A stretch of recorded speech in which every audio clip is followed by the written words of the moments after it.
All right. Well, good morning, everybody. We'll honor your time. It's 12:02, so let's get started. Great to see you all on the call today. My name is Chris Silva. I'm the president of the Taunton Area Chamber of Commerce, and we're so pleased to welcome yet again to one of our quarterly Q&A sessions, Mayor Shaunna O'Connell. This is always a popular and highly informative hour for our members, so thank you very much, Mayor, for being with us. Programming note before we get started, we are recording. Everyone will be muted, as we said during the call. If you have follow-up questions on any of these topics, please type them into the chat.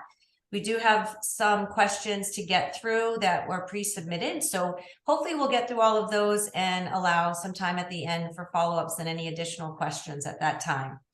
So I'd like to thank the sponsor for our Q&A today, TMLP Online. Unfortunately, Lee had a conflict come up this morning and is not able to be here on the call. I just want to thank them. They're a very strong supporter of the Chamber and a very strong supporter of our community. So we appreciate them very much. So I'll turn it over to the mayor to say a few opening remarks, and then we'll get going with questions.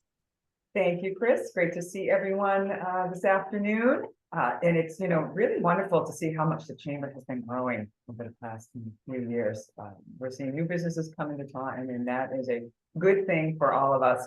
And to see our businesses work to support each other so much. So this is, Taunton's just a great community. I'm so grateful to be a lifelong Tauntonian and to be in this position to be able to help a lot of different people and support our businesses. So with me today is Jim Howland from our Office of Economic Development, and also Patrick Del Russo, who is the Chief Financial Officer for the City of Taunton. So we'll all be kind of jumping in, I think, to supplement the questions and answer your questions today. Perfect. Welcome, Jim and Patrick. Thank you, guys. Morning. All right, let's jump into the first question. An update on the South Coast Rail project.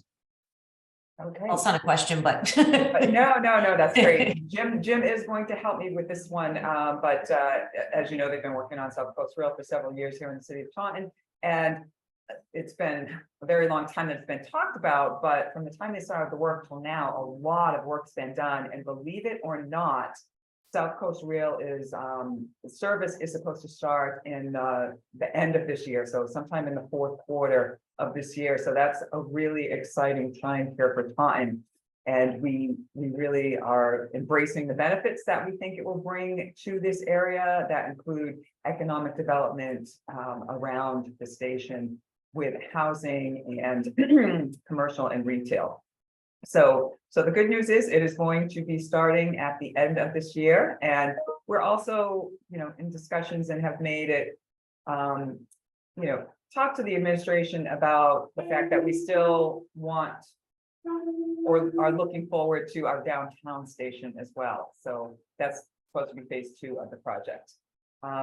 Jim might have a little more detailed information for you on the progress of the South Coast Rail, but I just deliver the big news. It's opening at the end of service starts at the end of the year. Yeah, that was kind of the key is they are expecting to have train service up and operational sometime in the last quarter of this year.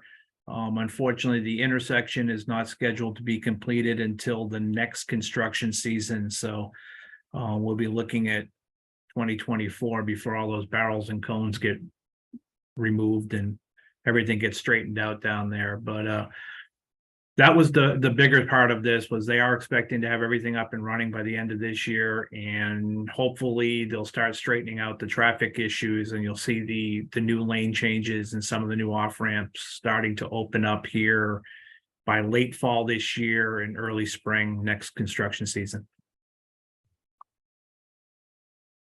that sounds great. Not soon enough for those of us who travel that roadway, but thank you for that update. They're making a lot of progress. So I think it'll be exciting to see how that alleviates the traffic on 24 going in each direction, having the separate exits there. So, but along the lines of that area, let's stay in that area. Someone is looking for the status of the Galleria Mall property. Oh, so the Galleria Mall property, you may remember there was going to be a FedEx facility coming there. However, I guess due to economic conditions, FedEx canceled, I believe, 3 of their big projects, Taunton being one of them. So the property owners are going kind of with the first plan they had, Plan A, and they're working on that right now. They actually hope to be starting construction soon, so that will be still warehousing type facilities. And it's 3 separate buildings that will be right where the Galleria Mall kind of was in that area. So we're looking forward to that. We've been talking with them about, any assistance we can be, and then moving forward. They're pretty much all set. I know Jim has been speaking with them as well. I talked to Mike Wurzbaugh just yesterday about their plans. So they're hoping to be breaking ground fairly soon on that project, which of course will create a lot of jobs via construction. And then once the facility is up and running, create jobs inside the facilities themselves. And of course, tax base for us. So it's a win-win all around for everyone. And we're glad that that project is going to be starting soon. And I would think would be a fairly quick build as well. Excellent. Thank you for that. I'm sure that those folks are happy with the rail being located right there too, no doubt, for staffing. So the next question is about, this had come up in September at the Q&A around the sign and facade program. And there was a curiosity around whether that's still in existence and what the criteria, if you can remind folks of the criteria for that. Sure. So that is still in existence. That was something that we created.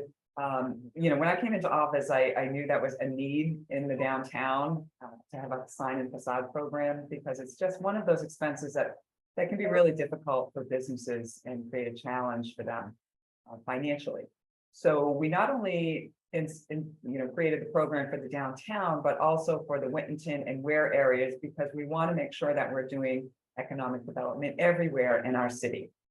The sign and facade program is it's up to a $40,000 grant with a 25% match for whatever amount you're asking for. It has to be it's first floor properties that face the street, and we can assist you. Well, you can use your grant for things like replacing new windows, entrances, signs, some exterior beautification work. So we have right now 8 contracts, 8 businesses under contract. 1 has been completed, which is the Broken Chains Biker Church in the Winton area. So that's really great to see that happen.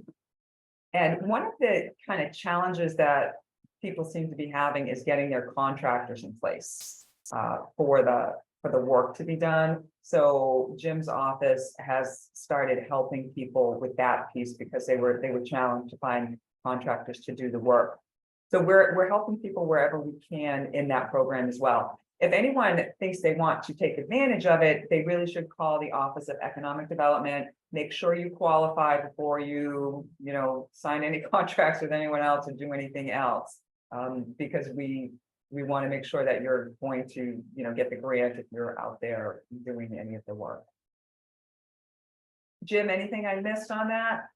No, that covers that one. I do have a full list of contractors kind of geared specifically towards sign and facade, window companies, painters, couple of different electricians for changing over the lighting and stuff like that.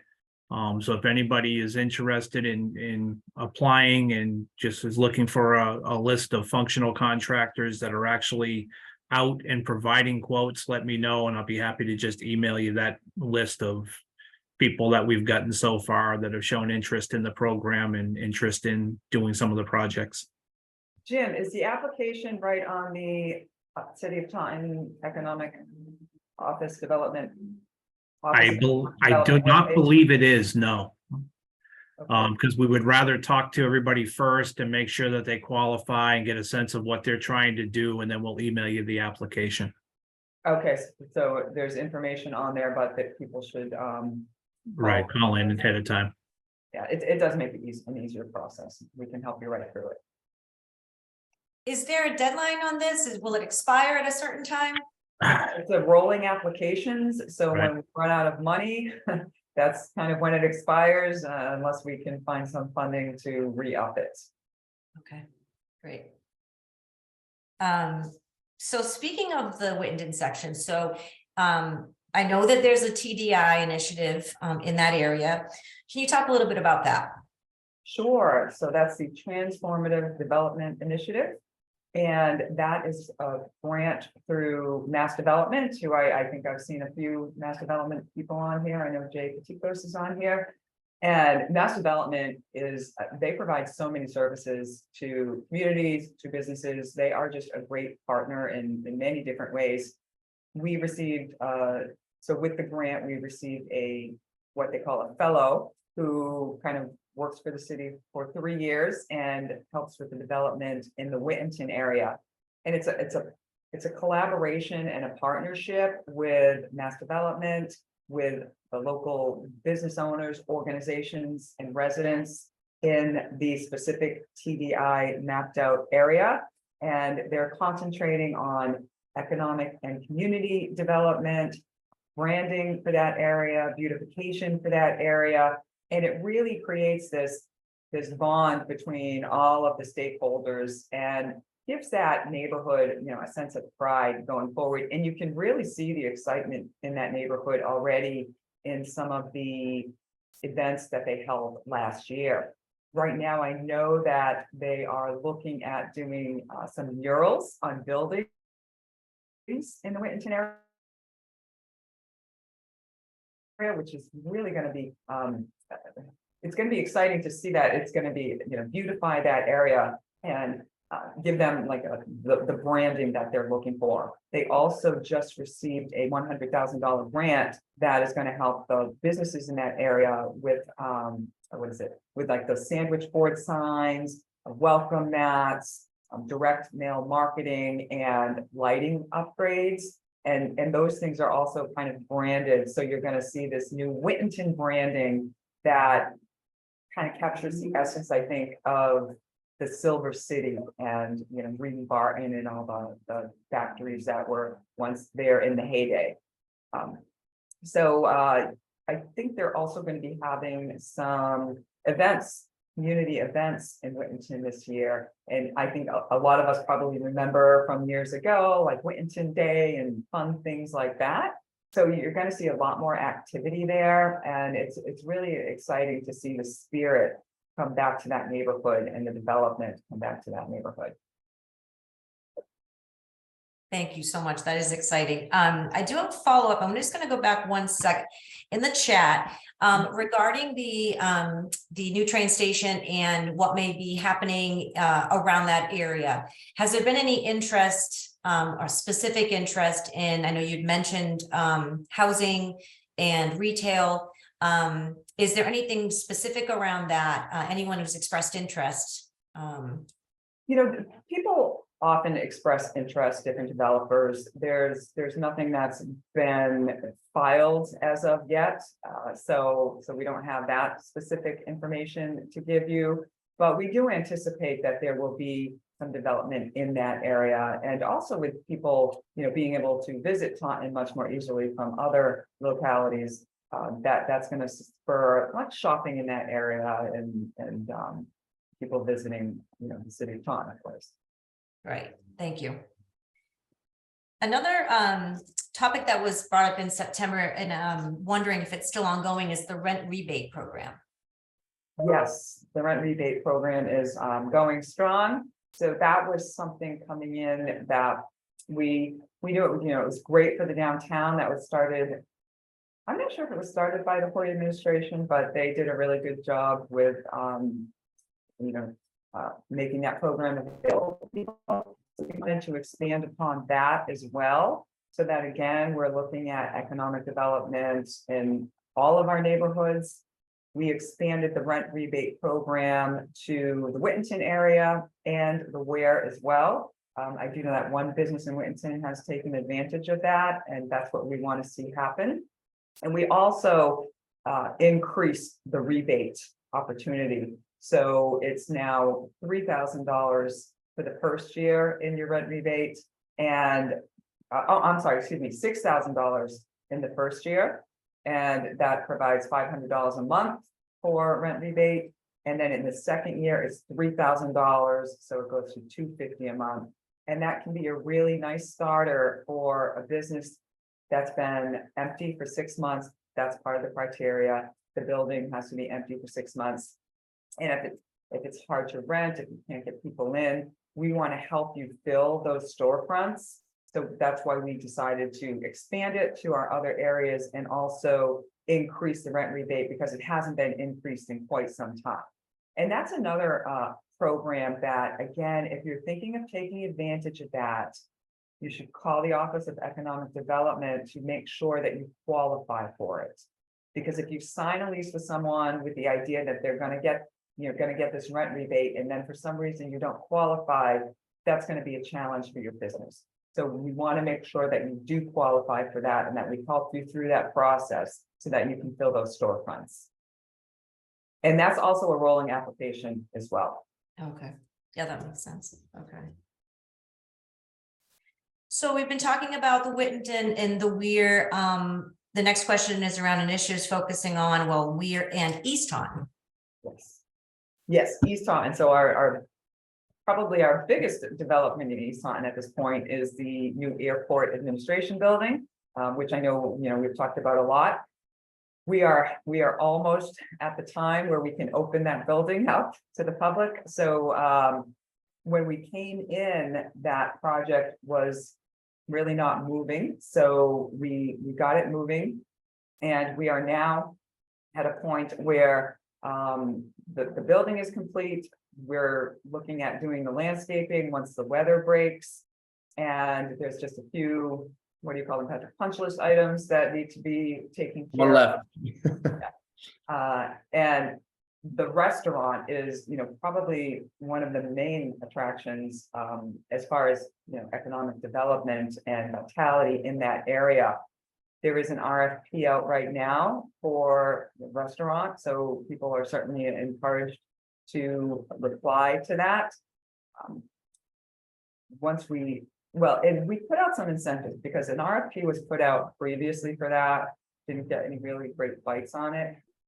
So we recognize that it may be a challenge for a new entrepreneur or restaurant owner to come in and build out this building, this restaurant. It's kind of a shell. It's got all the hookups that it needs and stuff, but that's it. So we are offering rent-free for the first 2 years of the lease, and then a small share percentage for the last 3 years of the lease.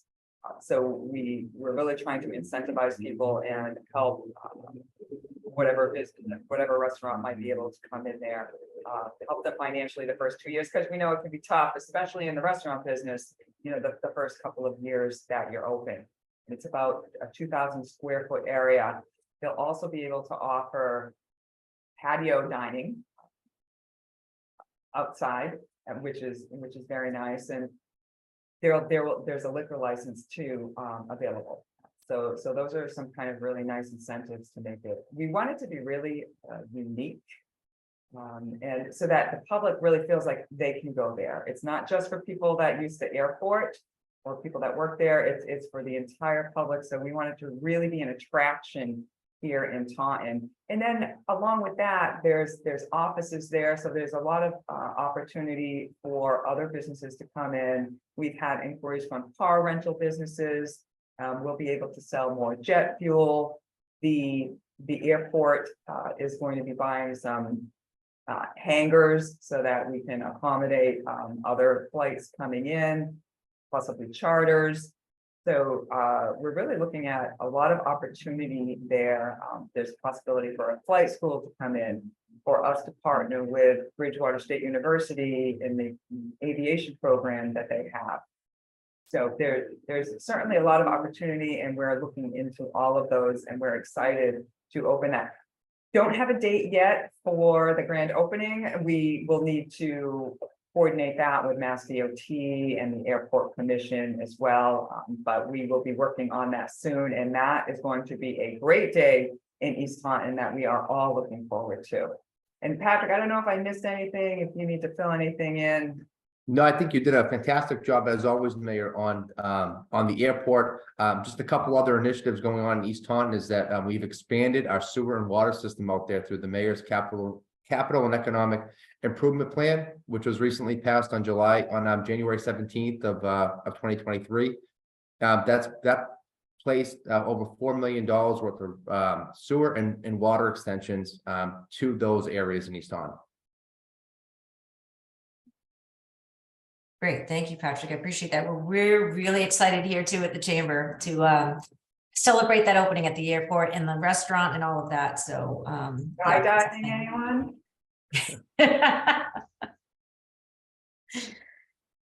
All right. Oh, actually, the new airport building and restaurant was another question. So you answered that. The bond rating, which of course I had the pleasure of speaking about that with you at the press conference. Can you tell us more about the difference that makes in specifically around how it will affect the business community? Sure. Another initiative that we're really excited about and proud of. Our finance team, led by Patrick Della Russo, has done an outstanding job in getting us to the point where we recently received an upgrade in our bond rating to AA+, which is the highest bond rating the city has ever had. And that is due to, the policies, the procedures, and the best financial management practices that have been put in place by Patrick and his team. That puts Taunton in the top 25% of communities in the Commonwealth as far as bond rating goes. And that's something that every Tauntonian, every business can be proud of. It makes us a leader in our region as well. And it really makes Taunton more attractive for business opportunities. And it gives us, that edge over other cities. People are seeing Taunton as kind of a leading city in the region and in the Commonwealth, and we're well on our way there. And this is one of the kind of the things that not a lot of people might find so sexy, but it is very important to the city as far as borrowing capacity and our rates on borrowing. And you know what, since it's Patrick's baby, I will actually let him do some more talking about this as well, because they just did a phenomenal job on getting us pretty quickly to this new bond rating. Well, thank you, Mayor. Yeah, so effectively, as the mayor pointed out, we pay less money on when we issue debt. So say we save $7 million on the debt exclusion, which is what we would save between 7 and 8 million based upon our bond rating increase. That $7 to $8 million goes back into your infrastructure. That goes back into your roads, to your sidewalks, to the public buildings, to the aesthetics of the community, right? Which increases property values for everyone, including businesses. And secondly, the credit report itself, 30% of it's comprised of your local economy. So when you have a national company come in to view you and say, wow, look at all the good things that's going on in Taunton, right? It's a testament to Mayor's commitments to the business community. But it also says if you're coming in and you're a big business like a FedEx and say, hey, I could go to some of our neighbors, I can go to New Bedford, I can go to Fall River. You know what?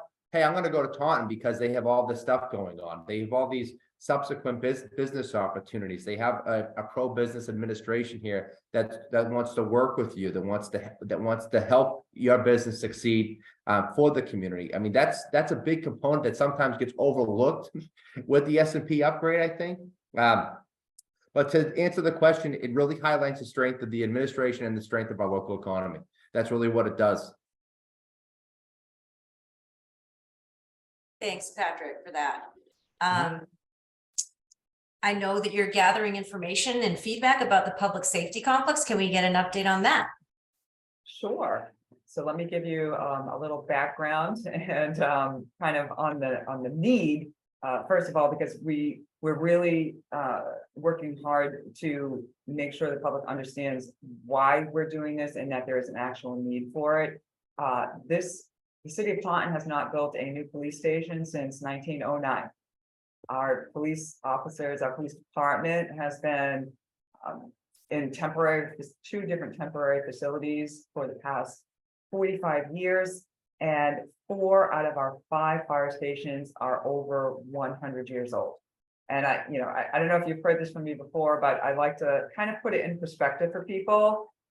114 years since we built a police station.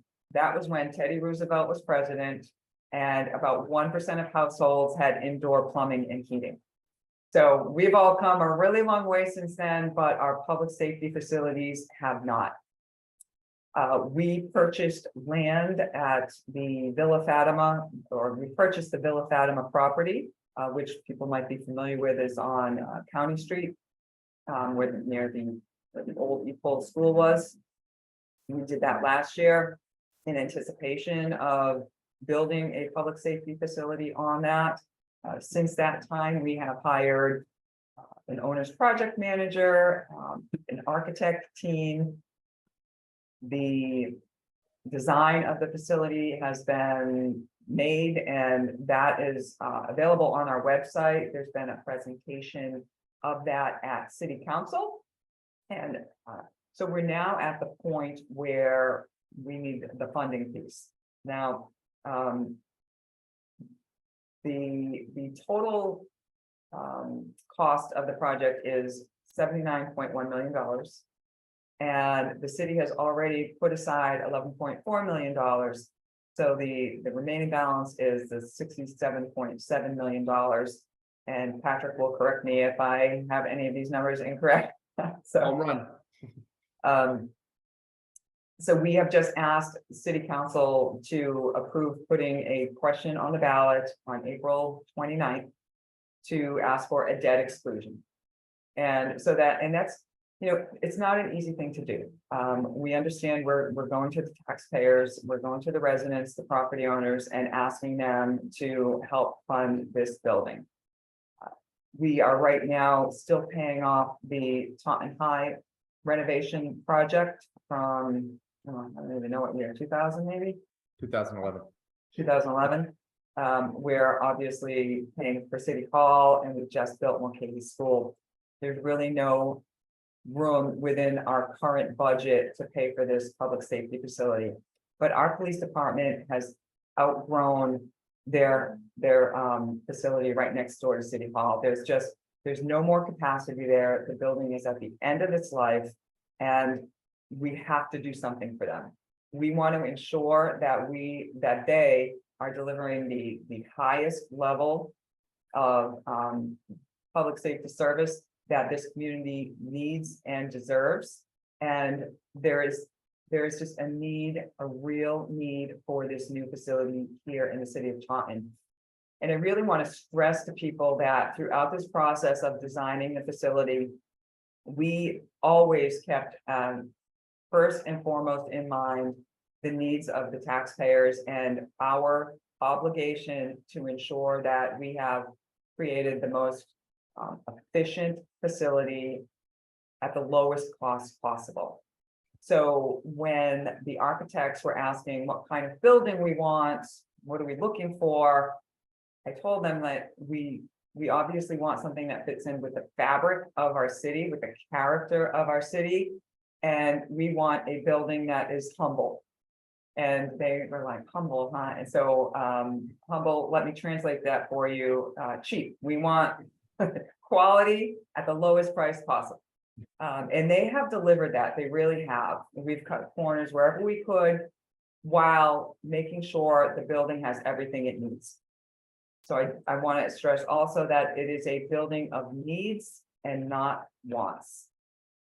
So we're at the point where there will be a ballot question on April 29th. And that is asking the voters for a debt exclusion of, is it the 67.7 million, Patrick? Yes, it is. Yes, for a debt exclusion of 67.7 million.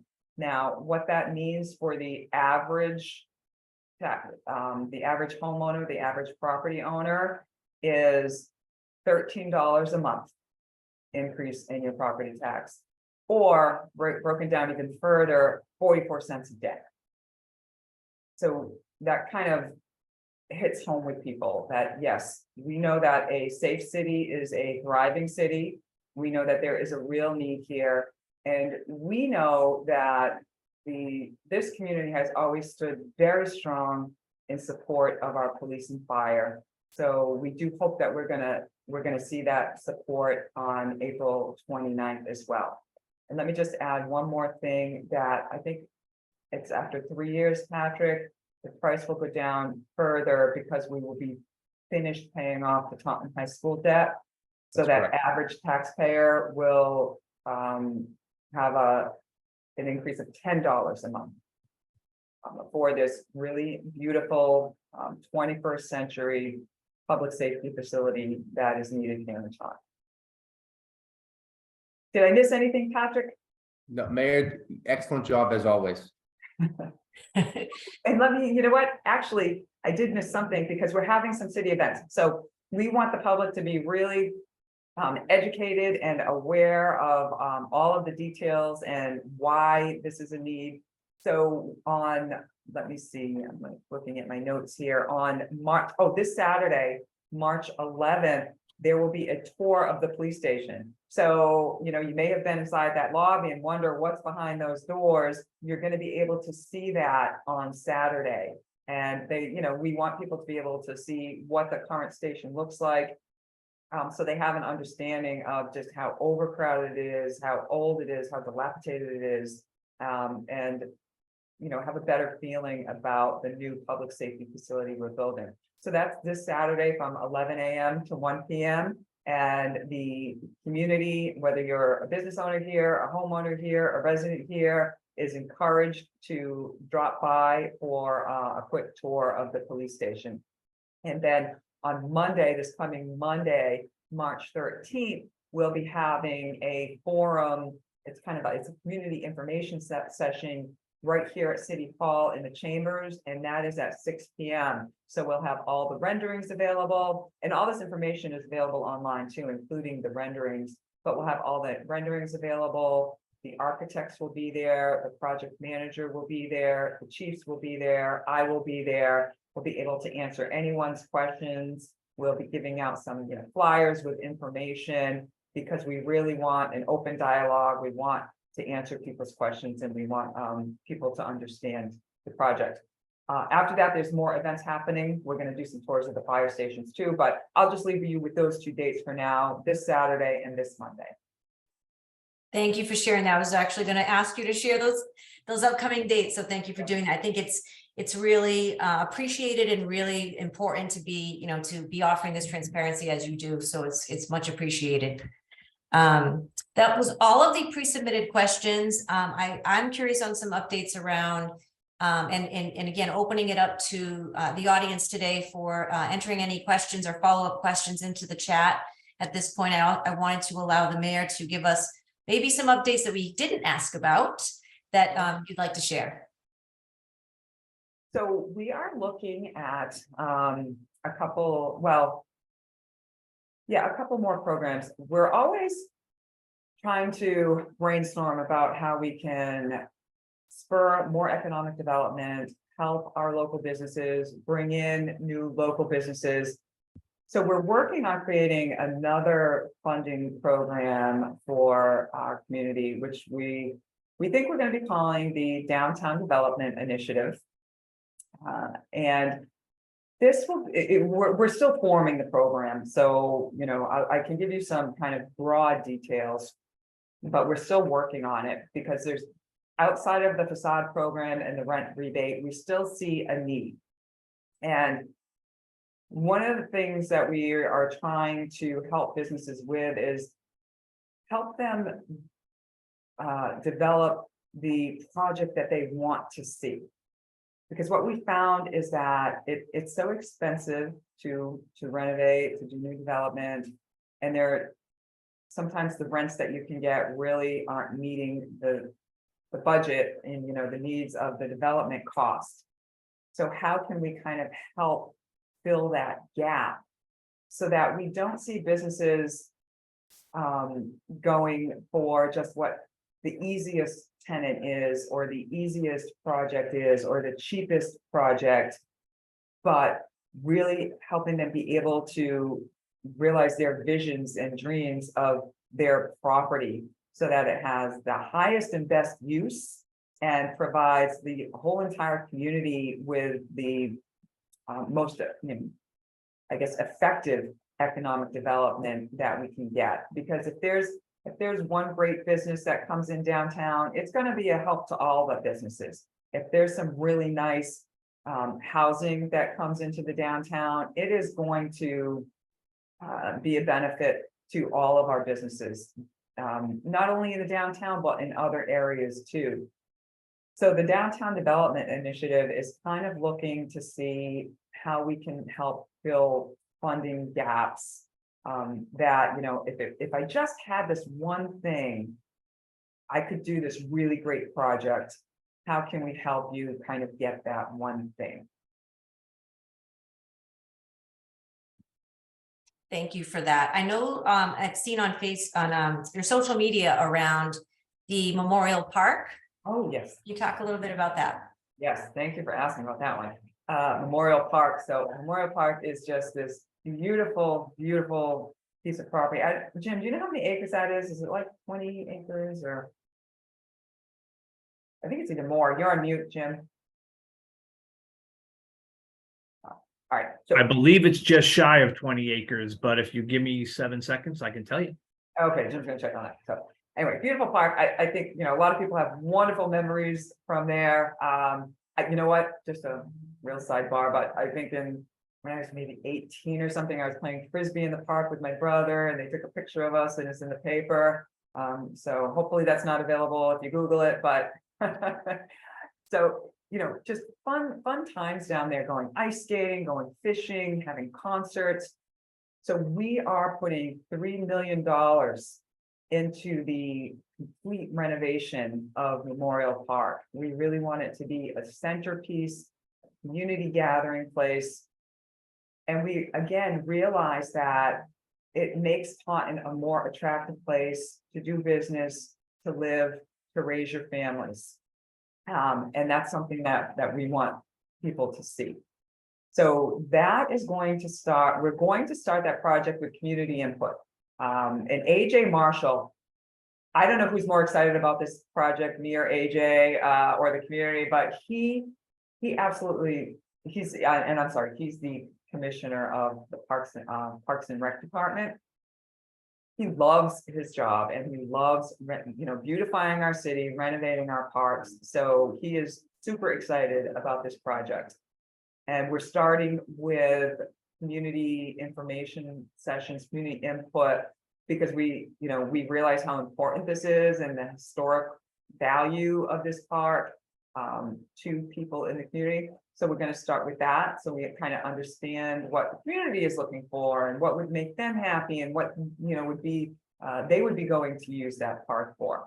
And then, from there, we'll move on to, some design phase and things like that. So it will be done in phases as well. And I don't have my notes on that because I cannot remember when the first phase might start, but I imagine it wouldn't be until probably next spring, but don't hold me to that. Yes, so that is right at 20.8 acres with the ponds. And then keep in mind, we've already completed the Flannery Playground renovations and reconstruction as well.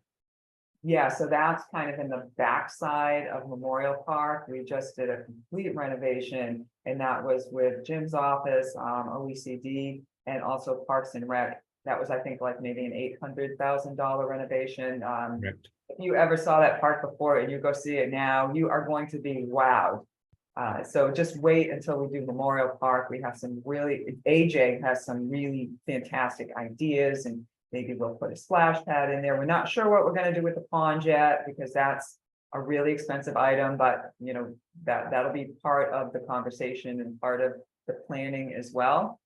But we've got some really fantastic ideas for that, and maybe bringing back a bandstand as well and concerts to that park.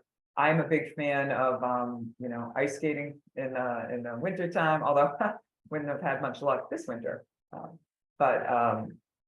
So we're welcoming community input from whoever wants to participate in those, and we'll be announcing all that when it comes up. But that'll be pretty soon, April, May timeframe. If I may, Mayor, Yes. on that same note, We will be starting probably late April with the renovations to the Walker Park portion down along the river. We'll be extending up that sidewalk and outdoor seating areas and putting the new gazebo in down along Walker Park. And we have started the design for the Duval Park to get an idea of what we can do to redo that old softball field, or what's left of a softball field out on Oak Street. Yeah, so we're really concentrating on outdoor recreation. That's, it brings people in, people love to be outdoors, they want to have something to do, and they want to do it in a beautiful place, in a quality park. So the Walker Park, if you're not familiar with that name, because I actually wasn't until we started working on it, but it's the piece along the same side as the River House restaurant, right, Jim? Correct. It's from the River House up to the bridge. Yeah, so it's that side, and we want to really give the Ware a facelift as well. So there'll be the new walkways in the gazebo, because there used to be a gazebo there, and another opportunity to do outside concerts or whatever it might be. We'd love to have some community events there as well. And then on the other side of that park, what's the name of the other side, Jim? Do you know? Is it just the Ware Park? Yeah, East Water Street. I think they call it the River's Edge Park or the Water Street Park. The Patriots Correct. playground. We're going to be putting a splash pad in there, so that's kind of one of my favorite things. Even though I don't have little kids anymore, but I love those splash pads, and it's really fun for families to do.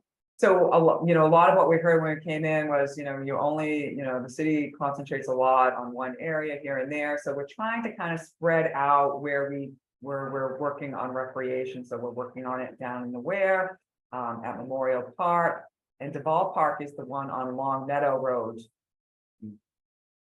Negative. Duval Park is the one up on Oak Street, Oh. across from the old karate studio, Yes. not far from 141 there, the softball field right there at the corner. Okay, I'm getting them mixed up. So it's in the well, I was gonna say the open section, but that's not. But you guys know what he's talking about. And there's a lot of senior housing in that area, so it'll provide some outdoor recreation for our seniors.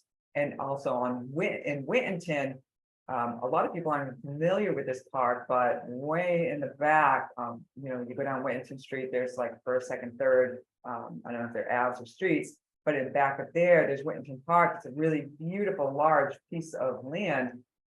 We are doing some kind of light stuff there, but we want to make it a little more usable. So it's on our plan. We're doing some, minimal work there right now, but we're starting our work there as well.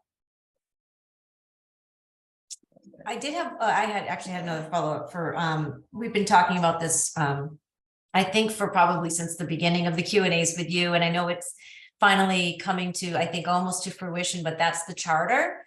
I was curious if you could hit some of the high points of some of the major changes that this new charter will incorporate. Sure. So this is another project that's been talked about in the city for a long time.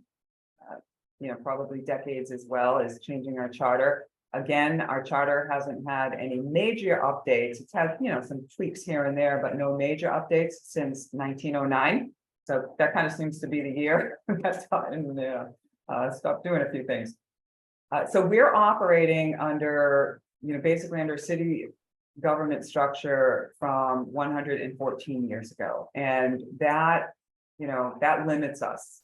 So when we came in, we put together a charter advisory committee with different folks from the community who did a lot of work to revise our charter to bring it up to date, up to the 21st century.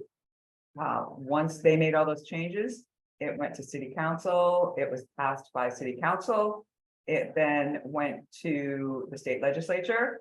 It had to be passed in the Senate and then the House. And then it was signed by Governor Baker on his last day in office. So kind of just in the nick of time. So it's a lot of work. I mean, you can see why, it's taken a very long time to get it done, to get it to where it is. And I think Patrick can probably talk to some of the benefits on the financial piece, but a lot of the benefits are, it gives us the structure of the 21st century where there's accountability, there's transparency. Our original charter was for a part-time mayor and an alderman, they used to be called, and they might even still be called that in the current charter. So it also provides for kind of like a separation of and a definition. It defines better the I guess the duties and tasks and responsibilities of the executive branch versus the legislative branch. Each branch is really important in city government. So that would be, of course, the city council and the mayor's office. And it allows for oversight of each over the other, which is really important to our community, and we know that. And some of the benefits, I think, to the community are that in addition to having a better government structure that allows us to run the government more effectively and efficiently, there is a piece in there that allows for a referendum petition from the people. So if you don't like an ordinance that was passed or something that we do, the voters can put a question on the ballot themselves to overturn that. And so you've seen that at the state level. So it's kind of the same thing. It also allows for elected officials to be, and really defines the process for elected officials to be removed from office. We want to make sure people know that they have the ability to do that. And it puts in term limits for all elected positions. The mayor's office would be term limits of 12 years. So that would be, and it moves the mayor's office to 4-year terms, which, is, it makes it so that a mayor can be more effective. Like we're talking about all these projects that are going on. There's an election coming up this year. There's a new mayor, all those projects go to a new administration. So it kind of, gives whoever is in the executive office the opportunity to complete some of their goals and their visions outside of 2 years, because it often takes longer than that. So you can be a little more, effective in that way.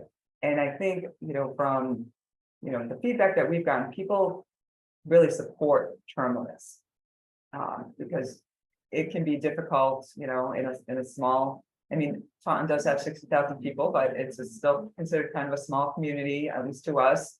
And, you want people to be able to run for office, whether it's city council or school committee or zoning board. And people find it very difficult to kind of, get their foot in the door to get on some of those boards. So in addition to the term limits for the mayor's office, there's also term limits for city council. Actually, Patrick, there's term limits for everybody, right? That's correct. Yes, so term limits for everyone. So the mayor's office would be 12 years, city council would also be 12 years. However, it changes the city council elections and the city council term to 3 years. So city council now has 2-year terms, that would move to 3-year terms, which means we would have an election every year for city council, because only 3 of the city councilors would be up for re-election in any one given year. So it limits all the turnover at once, and it limits the number of people, which actually makes it easier for a newcomer to come and run. Because right now, you could be in a field of 18 people. And it's really hard to kind of define yourself in a field that big. It's hard for the residents to get information that they need about each and every candidate. It's a lot of candidate research. Now, the most that there could be is 6 people running at once. So you really have the opportunity to get to know the candidates, to understand the candidates, to know what their priorities are. And if you're coming in, it gives you that ability to kind of set yourself apart from, in a field of 6 people rather than a field of 18 people. So those are some of kind of, some of the highlights of the how it works for elections. But Patrick, do you have anything to add about the other piece? Sure, I think one of the one important component that the charter brings to the table is it forms an audit committee with I believe with the member from the public as well as the member from the city council. So it will allow it will require the O'Connell administration and our finance team. We're very, very transparent, but it would almost require that each year through the municipal audit that all the city's finances are turned over to a committee, and there's a formal report that will be required to come from the independent auditor to that committee with representation from council, the public, and obviously the administration. So that I think is a really important safeguard to have, for 20, 30 years from now. Who knows who will be in office, right? So that's one safeguard. The other safeguard, to the mayor's point, it's the continuity of office. It's that's very important. We have hundreds of millions of dollars in capital projects right now. And if the administration were to turn over, all that knowledge is gone with where the projects are, where the status of things are. And as everybody knows, time equals money. So I think that those two are probably the most important ones that I can think of off the top of my head. So, and just to add to that a little bit, because this is, it's a big topic, but in 2013, the Department of Revenue Division of Local Services did an audit of the city financial management. And one of their recommendations was to update our charter. And so, we're at that point where we're doing that. It was a ton of work to get here by a lot of people. It was a really transparent process as well. There was public input. Altogether, there was probably about 20 or 21 meetings between the Charter Advisory Committee, the City Council, and just public meetings in various areas in the city, just to ensure that everyone had some kind of input, some type of voice, and that we were really educating people on what we were doing. So one of the things about the charter is I think it's about 20 pages maybe. So it's not a big read if you ever want to put yourself to sleep some night. But it's an interesting document, and I would suggest reading it. Not everyone is going to agree with everything in the charter, with every single change. There are things in there that if I had written the charter, I wouldn't have written it like that. I don't agree with every single thing in the charter, and it's not for me. It's not for me to agree with. It's not for any one person to agree with everything in the charter. So I just want people to keep that in mind when they're thinking about this, because the benefits of this new charter far outweigh any one or two disagreements that a person might have with the charter. I know that there are some people, some of them whom are elected, that say no way for term limits, and I'm not voting for the charter because there's term limits in it. Well, I would just challenge people to think more about that, because you don't want to be self-serving in this situation, because this is really for the community and for no one person's special interests. So this will be on the ballot in November. So there's a municipal election this year. It's going to be on the ballot along with the election. If I'm correct, Patrick, I think that's how we're going to do it. Correct. Yeah. So people will be able to vote on it. We're going to do a lot of community education on this too, because again, we really try hard to make sure that information is available and accessible to people when we're doing big projects like this. We do expect that there will be some opposition to this charter and to us getting it passed, but we hope that kind of common sense will prevail and people will see the benefit of the new charter, all the work that's gone into this charter. The various people that have worked on it are from every different demographics, different political parties. So it was really a bipartisan effort to put this thing together. Thank you so much. And let's hope good things in November. I do have one last question. I know we're just about out of time, but do you have any update on the plans for the former Taunton nursing home site? Sure.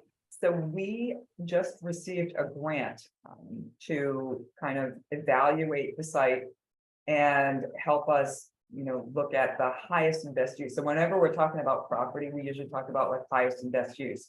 What's the best thing for the city? And we think about a few different things. I mean, it could be that we need to land bank it because we need to preserve that land for something for the future. It could be that housing would be a great fit for that area, or maybe recreation. But it all, and those things are contingent upon, how much money do we have or something like that. So we do have a grant from Mass Development. Mass Development is just a great organization. And they are doing a study on the highest and best use of that property and what best fits in with the community. Jim might have some additional information on this. I know there's also going to be some public input on that as well, because we want to hear from the community about what they would like to see for the use of that property. Yeah, we just literally last week, we did the walkthrough with the team from Mass Development, the architect and engineer, planning specialist. We're hoping that in early April, we'll be able to start a couple of public hearings and public presentations. Once they've had a chance to actually evaluate the property, take a look at the structure of it, see what's there, what's worth saving, what may not be worth saving, and all that type of information. Before we really reach out to the public, we want some basic answers as to whether the building, is useful, could be reused, and what fits on the property otherwise. So once we get their preliminary plan back, early to mid-April, we'll start having some public hearings on it and get an idea of what the neighborhood would like to see out there, and then go from there as far as what makes the most sense to recommend to the mayor and the council on reuse for that property. Thanks, Jim. We are just about out of time. I just want to honor everyone's time today, especially the mayor. Thank you so much, and your team, Patrick and Jim. Thank you for being on the call and lending to this conversation. It was very informative as always. Thank you everyone who was on the call today. I know that we have Diana from New Hope who put her information in the chat. So please take a moment. She's introducing herself. She is taking over for Marcia, who we love, Marcia Szymanski, who is retiring. We wish her all the best. So please, if you have a chance to meet Diana, please do so. She's been out and about trying to meet folks. Thanks again to TMLP Online. And thank you all for joining us. Have a great rest of your day. Thank you, Chris. Thank you, everyone. Great to see you.